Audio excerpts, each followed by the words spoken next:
Happy holidays, everybody.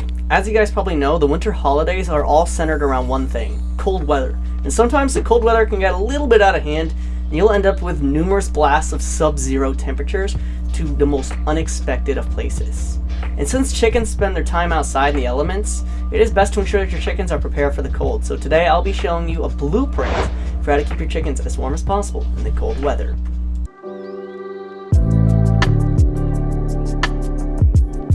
The cold weather can bring up a ton of issues, but if you can't solve them without knowing which issue with the cold weather you're facing. Let's start out with snow, which is my favorite form of wintry precipitation.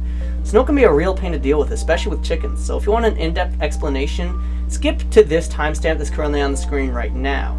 Another common issue is sub-zero or near-zero temperatures. This one is really painful, especially if there's a ton of wind in the mix with those temperatures. Once again, if this is your concern, skip to this timestamp on the screen. And finally, the most common issue is just dealing with the cold, not extreme cold or heavy snow, just the cold, which I generally constitute as temperatures below 42 degrees Fahrenheit.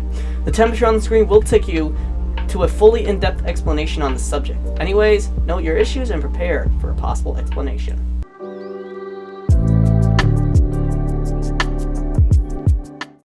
Snow can sometimes be a real pain to deal with as a chicken owner. If you are wondering, most chickens do not like snow one bit, especially my chickens.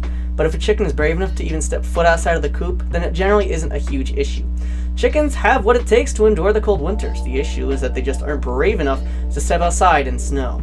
But as you know, chickens shouldn't spend their whole day inside the chicken coop, so here's how to optimize their living space. Let's start off with shoveling. You should be shoveling paths through their chicken yard.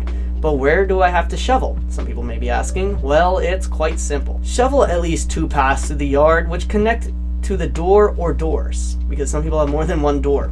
And shovel a massive clearing for their feed and water. Next, shovel a path where they can just hang out, and this path can either connect to an existing one or just have a dead end. It doesn't really matter.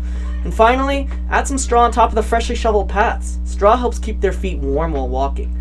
And now, let's talk about their state.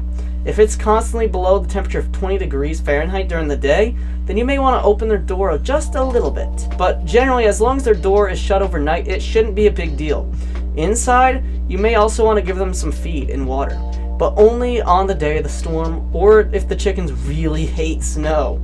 You may also want to invest in a metal heating stand for your chickens' waterers, as this will help keep their water in a liquid state all day long.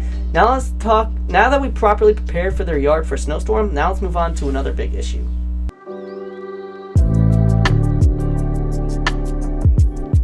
In 2023, my weather station out back recorded a temperature of negative 18.8 degrees, which is dangerously cold. But in my chicken coop, the temperature remained nearly steady at about 39 degrees. Which feels like a night and day if you went outside after midnight.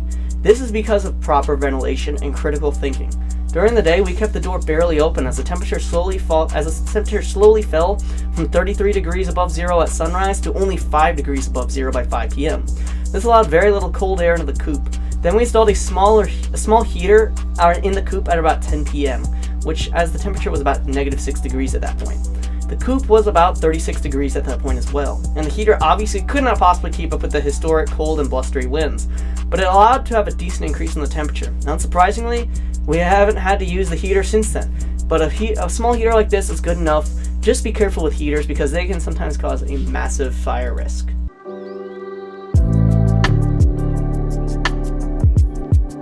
Finally, we will be talking about dealing with them in the winter, but as you probably know, the issue will take a while to explain, so I'll have the video right here in the center of the screen to do just that.